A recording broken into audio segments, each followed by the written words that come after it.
gente, bienvenidos a Gigantes de la Música. Bueno, pues hoy estoy de plácemes porque tengo conmigo a un gran amigo, a un hombre que ha triunfado dos veces en su misma carrera musical. Y dirá usted, bueno, pues triunfó con un grupo, después con otro. No, con el mismo grupo y aparte de eso es un verdadero triunfador en la vida porque tenía una carrera exitosísima también de la cual se acaba de retirar, está disfrutando de los placeres de la vida. Mi gran amigo Rogelio López, bienvenido. Muchísimas gracias, Chavita. Un gusto enorme poder saludarte. Gracias por la introducción y de veras es un gusto enorme volver a saludarte nuevamente.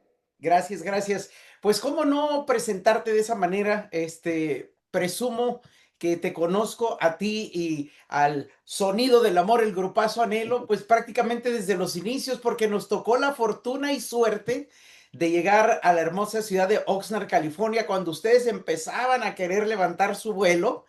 Y justo cuando nosotros nos instalamos allí en Radio Tiro 1520 AM, allá por 1984, Exacto. explota la misma espina y Así se es. vuelve el exitazo del momento. Recuerdo disco contra disco que le ganaron a todos, no importa quién les pusieran, Bukis, Yonix, Bronco, Caminantes, Bondadosos, en fin, a quien les pusieran, derrotaba la misma espina. ¿Lo recuerdas, no? Claro que sí, no, son cosas que nunca se olvidan. Es lo que digo que a veces, yo fíjate, lo que he aprendido de toda esta carrera es que aparte de los logros, es las personas que conocemos, las personas que conoces desde un inicio, porque todos empezamos y todos logramos el éxito de una cierta manera. Ya después, tú sabes, cambian las cosas, pero al final es lo más bonito, la amistad, los amigos, los lugares que visitas, son los logros más grandes que para mí en lo personal es lo que hemos logrado. Ahora, la mayoría pensamos cuando vemos un grupo exitoso como Anhelo, pues pensamos que todo les cayó del cielo, que todo estuvo fácil, pero atrás de eso hay mucho camino recorrido. Por ejemplo, tú eres del hermoso estado de Oaxaca. Muy orgulloso de ser de ¿Sí? Oaxaca, claro que sí. Vienes a los Estados Unidos, te instalas, empiezas a estudiar, pero antes trabajaste duro con tu familia en el campo. ¿Por qué no nos remontamos hasta tu infancia para que tú mismo nos platiques todo eso? Claro que sí, mira, nosotros emigramos a Estados Unidos en 1974 y me acuerdo todavía fue en marzo de 1974. Tú sabes, la solvencia económica en México era difícil Ujú. y afortunadamente mis padres pudieron traernos a toda la familia, batallamos para llegar aquí a California, pero lo logramos, como te digo, en marzo y llegamos a Stockton, California, Ujú. en unas islas que se llaman todavía Bacon Islands, que eran lugares donde pues toda nuestra gente trabajaba en la papa, trabajaba en diferentes cultivos, pero más bien era el enfoque, el espárrago también y las papas. Y nosotros llegamos y mi hermano Froilán y yo, pues siendo los mayores de la familia, teníamos que apoyar a mi papá, a mi mamá. Ujú. Y entonces llegamos y a trabajar en el campo, aunque también no perdíamos el enfoque de ir a la escuela. Ujú. Entonces, pues estábamos haciendo ambas cosas. Y íbamos a la escuela durante el día, pero en la tarde llegamos, mi mamá ya nos tenía algo que comer y vámonos a trabajar en la tarde. Entonces, y fue bastante difícil, pero también eso te enseña, es el carácter que forma en uno mismo.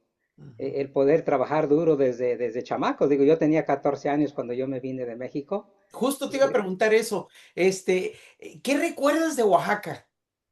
Pues mira, muchas cosas muy importantes. Yo pienso que no cambiaría por nada del mundo la niñez que tuve en Oaxaca. Ah, platícame de eso, por favor. Porque sí, mira, teníamos muchas carencias, la verdad, como te digo, somos de un pueblo que se llama Teotitlán del Valle, Oaxaca, Ujú. un pueblo muy pequeño, que yo pienso que en ese entonces había unas 3,000, 4,000 habitantes máximo. Pero era y sigue siendo una comunidad muy cercana, muy cercana. Entonces, pues teníamos todos los amigos, nos conocíamos, íbamos a la escuela juntos.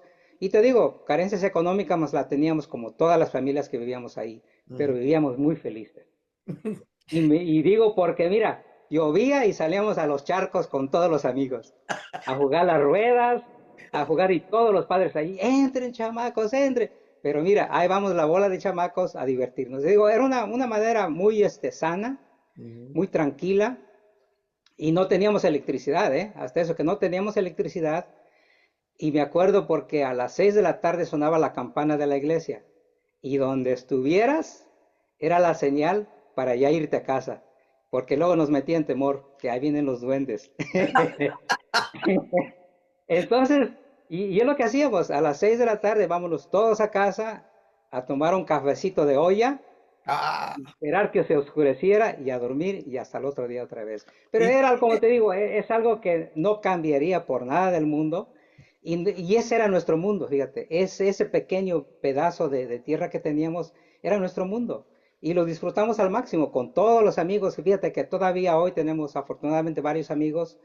Cuando vamos a visitarnos, hacemos una reunión, wow, qué nos bonito. sentamos una comida, tú sabes, a recordar. La Ujú, vida está llena de recuerdos. ujú. Entonces, y es lo que se queda con uno, es lo que se queda con uno, lo disfrutamos, lo platicamos, y es lo que hemos hecho últimamente, pero te digo, grandes amigos que dejamos en ese entonces, pero que después de muchos años nos volvimos a reencontrar otra vez. Entonces terminaste la primaria en México. Terminé la primaria y estábamos en la secundaria, ¿Mm? cuando estábamos en México todavía. Estábamos ya sí, en la secundaria, ya casi íbamos a terminar también, y fue cuando mis papás, nuestros padres nos trajeron para acá.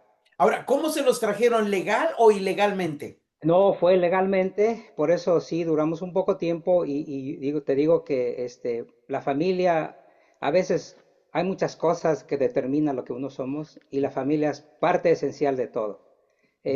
Mi mamá tuvo que venirse a trabajar aquí con mi papá para poder llevar los papeleos, los requisitos, porque mi papá no podía solo, porque digo, éramos 6 chamacos en ese entonces, mi hermana menor no había nacido. Pero entonces éramos 6 chamacos y solo mi papá trabajando, pues no podía. Entonces tuvo que venir mi mamá para trabajar aquí y nos quedamos con un tío que nos cuidaba ahí en México. Él quedó como encargado de la familia. Entonces por eso digo que sí fue difícil porque estuvimos sin mi papá ni mi mamá por un tiempo. Fueron creo casi, no me acuerdo exactamente qué tiempo, pero éramos unos niños, éramos unos chamacos, pero la familia entró a ayudarnos para poder entonces sí, ya cuando legalmente pudieron traernos a todos, ahí nos venimos todos. Gracias a Dios, ¿verdad? Que fue legal. Sí, y es lo que te digo, fíjate que a veces, como te mencioné, que Teotitlán era nuestro mundo, ¿no? Y no pensábamos que existía algo más que fuera del pequeño círculo que vivíamos. Ujú, Pero ya llegamos a un país completamente diferente, un lugar completamente diferente, el idioma, inclusive algo que siempre me gusta contar es que cuando llegamos a Tijuana para cruzar, nunca había visto el mar wow.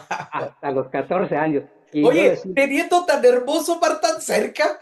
pero eso es lo que te digo, tan cerca pero tan lejos, como te decía Sí. hace un rato, Ah, que esa parte donde vivíamos era todo. Y a veces salíamos, y no salíamos muy seguido con nuestra familia, ¿va? Íbamos a la ciudad de Oaxaca, porque estamos como a 40 minutos más o menos, se hacía de mi pueblo a ujú, la ciudad de Oaxaca. ujú. Pero de ahí te digo, no sabíamos mucho de la costa, de todo eso. Tú sabes que va a existir redes sociales como hoy, ¿verdad? Que todo lo puedes ver en video. Sí. Lo único que teníamos era un radio que me acuerdo que mi abuelo tenía para escuchar el box los sábados. Y Órale. nos juntamos en una cocinita que tenía para escuchar la radio. Pero como te digo, yo no había visto el mar Mar.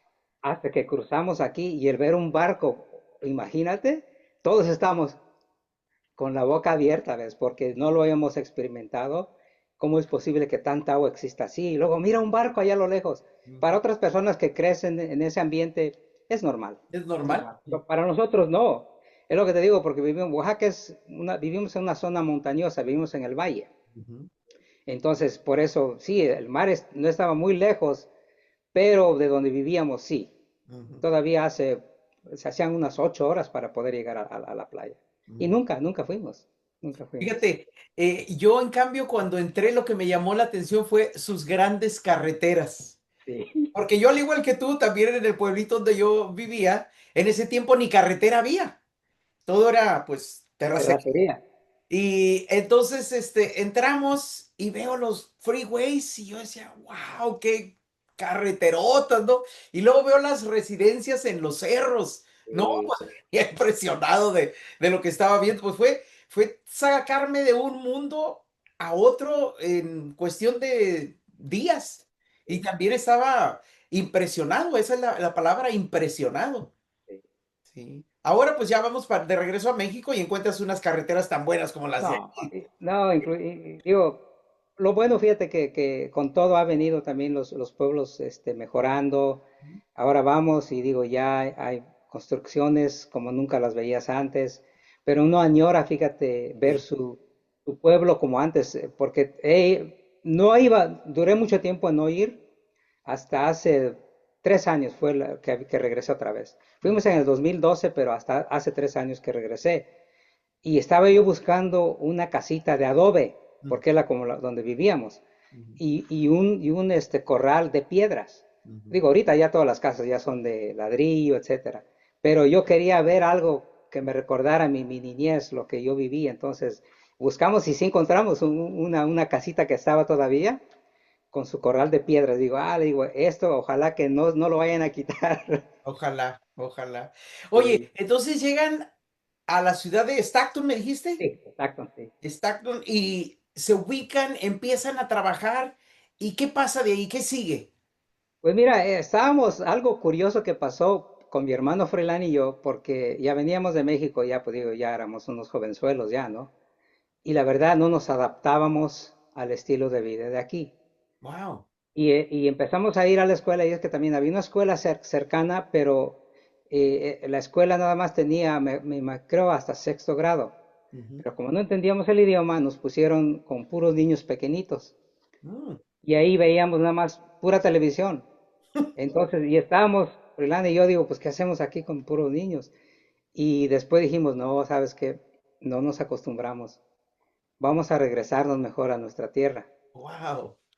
Y se lo dijimos a mi papá, no, hombre, mi papá le dio un coraje. Digo, pero ¿cómo es posible si duré tanto para traerlos y ahora quiere regresarse? Le Ah, digo, pero es que no nos acostumbramos, papá. Digo, yo ya tenía 14, mi hermano 15 años ya. Dejamos todos los amigos, dejamos todo lo que éramos allá en Oaxaca, ¿no? ujú, Y él dijo, bueno, espérense. Y entonces, pero a veces digo, como padre, a veces dices, bueno, vamos a darle tiempo.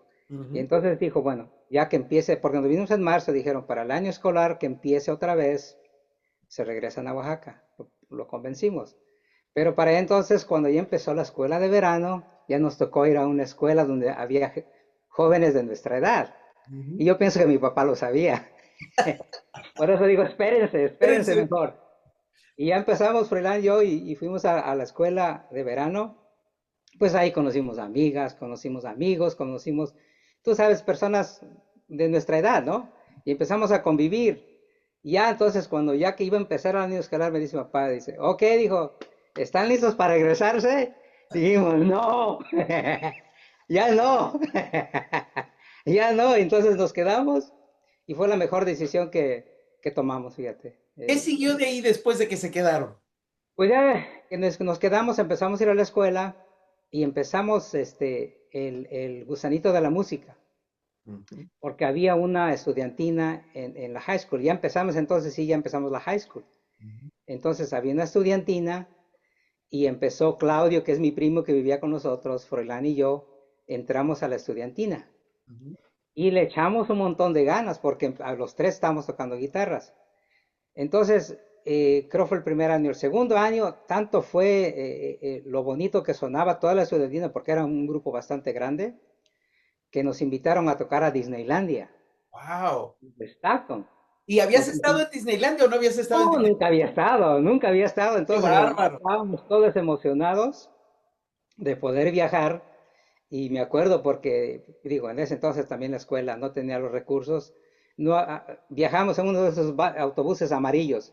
¿Te Ujú. imaginas viajar desde Stockton? Eran como unas 8 horas para Anaheim, pero no nos importó. Así, ahí íbamos todos, pero fue algo increíble y después de eso dijimos, ¿sabes qué? No, pues la música puede tener algo importante en nuestras vidas, ¿no? Ujú. Y seguimos tocando. Pero ya para entonces me acuerdo que fue en 1970, 98 por ahí, más o menos. Unos tíos que vivían en Stockton se movieron para Oxnard. Y entonces, y pues la verdad, Stockton tiene el clima muy extremoso. En el invierno mucha neblina, mucho frío y en el verano muchísimo calor. Entonces fuimos a visitar a mis tíos que se habían movido de Stockton para Oxnard. Ujú. Llegamos a Oxnard, estaba como a 70 grados la temperatura en el invierno y dijimos, no hombre, pues ¿qué hacemos en Stockton? Y entonces, pero estuvimos ahí y otra vez volvimos a convencer a mi papá a que nos moviéramos a Oxnard. Y ya para entonces estoy hablando, ya era nuestro último año de high school. Y entonces fue cuando fuimos a la high school de Oxnard. Y sí, nos movimos, me parece que creo fue también como en febrero o marzo que nos movimos para Oxnard. Y empezamos a ir a la escuela, a la Oxnard High School, Ujú. que estaba cerca de donde nos estamos quedando. Y fíjate que no has de creerme, pero ahí estaban un grupo que se llamaban Los Morros. Ujú. Desde ahí conocimos a los que son ahora los amigos de Industria del Amor. Ujú.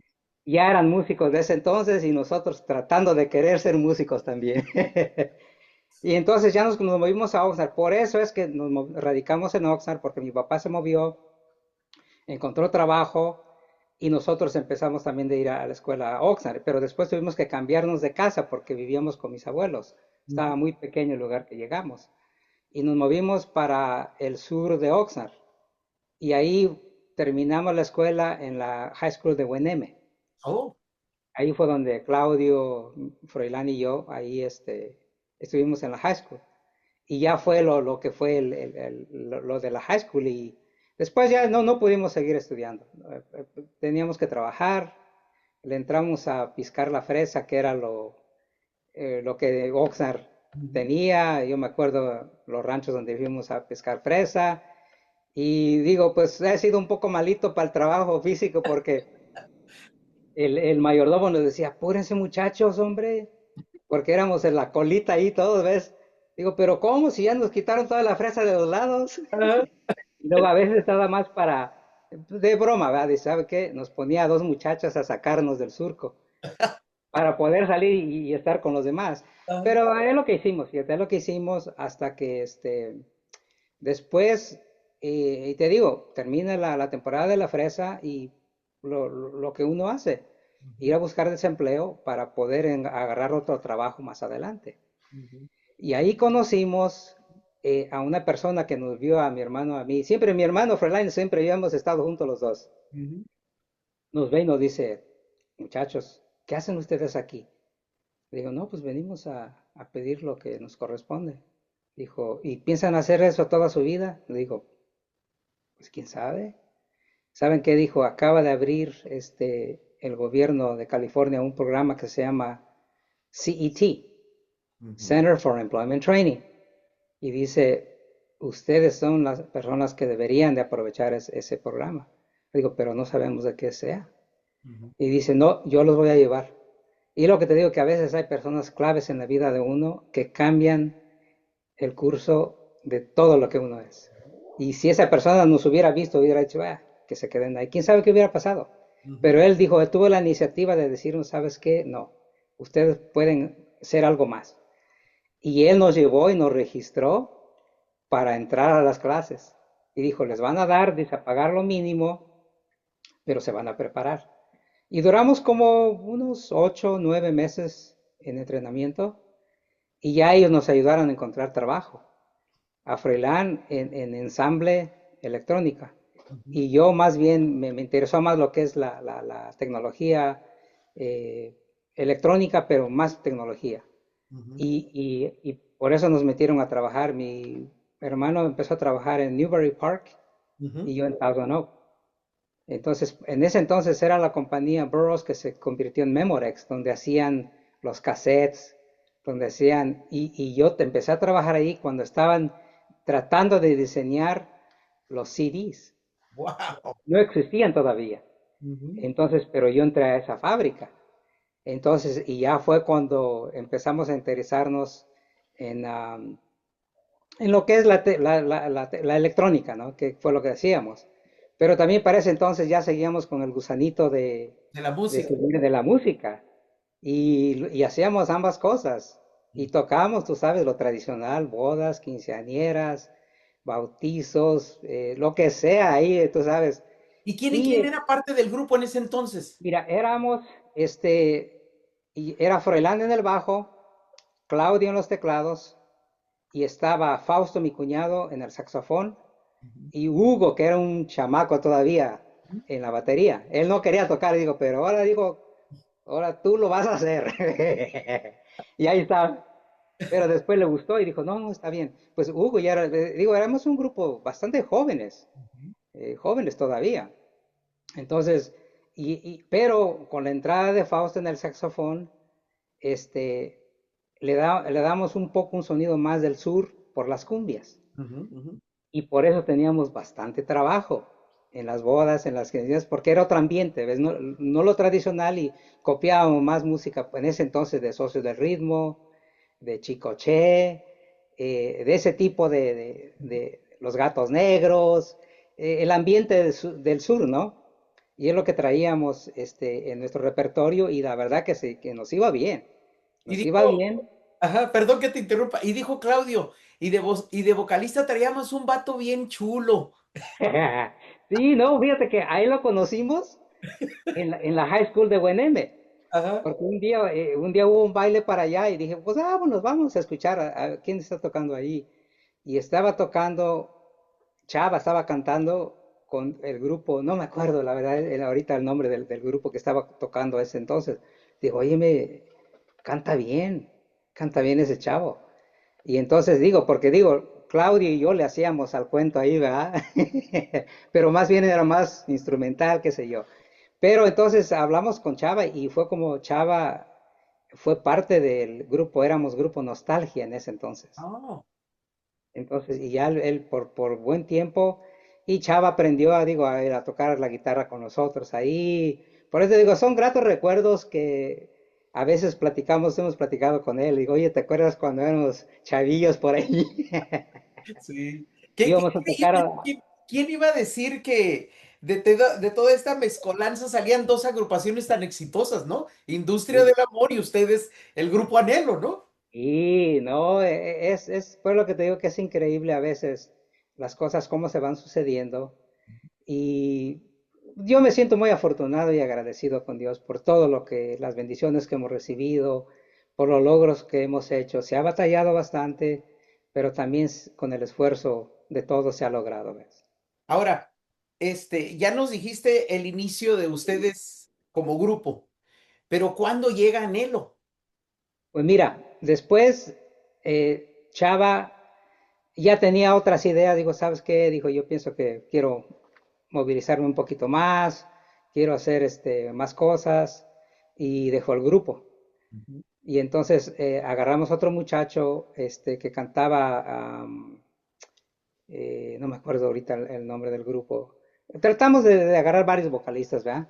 Ujú. Pero, y un día llega Claudia y dice, oye, dijo, conocí a una amiga, dice, y tiene un hermano, un chavito, dice que canta muy bien, dice, pero no lo hemos escuchado. Le digo, Claudio, nah, pues Claudio siempre andaba ahí de ambientero por donde quiera. Le digo, no, hombre, otra vez tú, le digo. Dijo, no, de veras, digo, dice que canta bien, le digo. Bueno, digo, pues vamos, ok, vamos a hacer una prueba. Y entonces, y por medio de Claudio, conocimos a Luis. Y me acuerdo porque Luis llegó a la casa de nosotros y a la casa de ustedes cuando gusten, llegó con su papá. Que en paz descanse su papá de Luis. Ujú. Llegó y dijo, pues aquí traigo a mi muchachito de saber. Y digo, y le dimos un micrófono a Luis, lo agarró y se puso así, se recargó. Pero empezamos a tocar un tema que creo fue uno de los Tucas, una canción de los Tucas. No, hombre, en cuanto empezó a cantar nos quedamos todos sorprendidos. Digo, ¿sabes qué? Tenía razón, Claudio. Esa es la persona que estábamos esperando. Y entonces todavía le preguntamos que si quería, digo, no, pues que lo iba a analizar y todo eso, pero nos quedamos sorprendidos porque por su voz y su actitud de él también, digo, porque conocíamos a varios compañeros ahí tratando de ser músicos con una actitud muy diferente, ¿ves? Ujú. Y Luis sigue siendo el mismo hasta hoy. El mismo, no cambia. Oh, no cambia Luisito, ¿ves? Un saludo muy afectuoso para él, ¿ves? Sí. Pero, y te digo, es un hermano ya nuestro, ¿ves? Ya lo consideramos un hermano, porque, fíjate, él tenía, creo, 16 años cuando entró con nosotros. Wow, Un bien chamaquito chavito. todavía, sí. Y entonces ya, después, él entró y ya, pues ya, digo, la música que tocábamos en las bodas quinceañeras Ujú, cambió completamente, porque ya el repertorio ya no era tropical, sino ahora sí ya también eran baladas, ujú. cantábamos hasta de Juan Gabriel, cantábamos lo que el público pedía, pues ahora sí ya teníamos un buen vocalista, ves que sacara todo esto. E inclusive un amigo nuestro, Danny, Andy López, Ujú, empezó a hacer un pequeño estudio en su casa, ujú, y me acuerdo porque él tocaba lo que antes existió, pero ya ahorita ya no, que se llamó el Salón México ahí en Oxnard. ujú, Y entonces, porque él era mecánico cerquita del Salón México, pero también era un acordeonista buenísimo, tenía su grupo él. Entonces, y cuando habían eventos, él conocía a los músicos del Salón México. Y me acuerdo porque un día nos dijo que invitó a los Pasteles Verdes a su estudio. Y ahí tenía las grabaciones ahí. Y digo, uno se queda sorprendido. Wow, los Pasteles Verdes vinieron aquí a tu estudio. Sí, pero como éramos amigos, nunca empezamos lo que iba a suceder más adelante. ujú, Ya para entonces también yo conocí a la que es mi esposa ahora en una discoteca, ahí en Oxnard. ujú. Y por medio de ella nos conectó con, que también más adelante fue mi padrino de bodas, era el dueño del disco de oro en Oxnard. Mm, ujú. Y él tenía el contacto con Miguel Ángel Arenas, con las compañías de discos que pasaban a vender discos a la discoteca. Ujú. Y por él fue que nos dio la canción de Con la misma espina. Wow. Y pues sabes que dice, hay un tema, dice, buenísimo, pero tienen que adaptarlo algo hacia ustedes, dice, pero tiene que ser algo diferente, dijo. Tienen que, si quieren, dice, hacer algo, tienen que cambiar. A cambiarle algo, dice, pero yo no sé, dice, pero mira, la letra, dijo, está muy bonita. Y por él empezamos a practicar con la misma espina. Para ese entonces también ya Miguel Ángel ya estaba haciendo los bailes ahí en el Elks, ahí en Oxnard. Y pues nosotros íbamos a los bailes allá. Ya Ujú. lo conocimos, digo, no, hombre, pues ya tenemos el contacto. Y después dijo Miguel Ángel, ¿saben qué? Dijo, yo también tengo una canción. Y él nos dio la canción de Cuánto te quiero, que Mm, fue la primer grabación que hicimos, fue de Miguel Ángel Arenas. wow. Entonces ya entramos con la de Cuánto te quiero y después dijimos, ¿sabes qué? Pues vamos grabando la de Con la misma espina. Digo, pero ¿dónde lo hacemos? Y ya Andy nos dijo, hey, dijo, si quieren, dijo, tengo el estudio en la casa. Dijo, es un garage, lo que quieras, dice, pero podemos hacer algo ahí. Y qué Y bonito sonido salió de esa canción. sí, sí. Entonces, y ya fue cuando grabamos, pero ya entonces sí, por el lado, y fíjate lo curioso que por el lado A no estábamos seguros tampoco de Con la misma espina, ¿eh? Porque grabamos Sabor a mí Ajá. en el lado A Ujú. y el lado B fue Con la misma espina. Pero lo hicimos y yo pienso que el sentimiento que se le puso, la energía, tenía algo, ¿ves? Porque sí, en cuanto se empezó, y digo, no, digo, después mi padrino fue el que nos hizo el contacto con Marco Antonio del Castillo, que estaba en KUXR, la AM en ese entonces en Oxnard. Ujú. Ya lo escuchó y dijo, no, ¿sabes qué? Dijo, este tema tiene algo. La empezó a tocar, híjole, no, hombre. Entonces, nosotros no podíamos creerlo, íbamos en el carro. Ay, ¿a poco así somos nosotros? La sorpresa, tú sabes, de decir, oye, no, sí, y te digo, fue el inicio de muchas cosas muy grandes, y Tan te digo, grandes, tan grandes que le robaste algo a los Yonix. Tan grandes que Marco Antonio Solís les hizo el honor de ser apenas el segundo artista en su vida artística en grabarle su música. Pero de esto nos platicas la próxima semana, ¿qué te parece? Claro que sí, ¿no? Con gusto lo hacemos. Como te digo, es muy bonito. Recordar es volver a vivir, siempre dice el dicho, pero y es muy grato volver atrás, como lo comentamos brevemente hace un rato, de que la vida se llena de recuerdos y es lo que uno deja atrás, Así es es. lo único que se deja uno atrás. Bueno, nos vas a platicar qué le robaste a los Yonix, por qué Marco Antonio Solís los convirtió en apenas en el segundo artista en que le grabara su música y muchas cosas más. Gigantes de la música, búsquenos cada semana. Por favor, suscríbanse, es importantísimo. Suscríbanse, queremos que todo aquel que ve el programa se suscriba, compártanlo, dale like y aquí los esperamos en Gigantes de la Música. Gracias.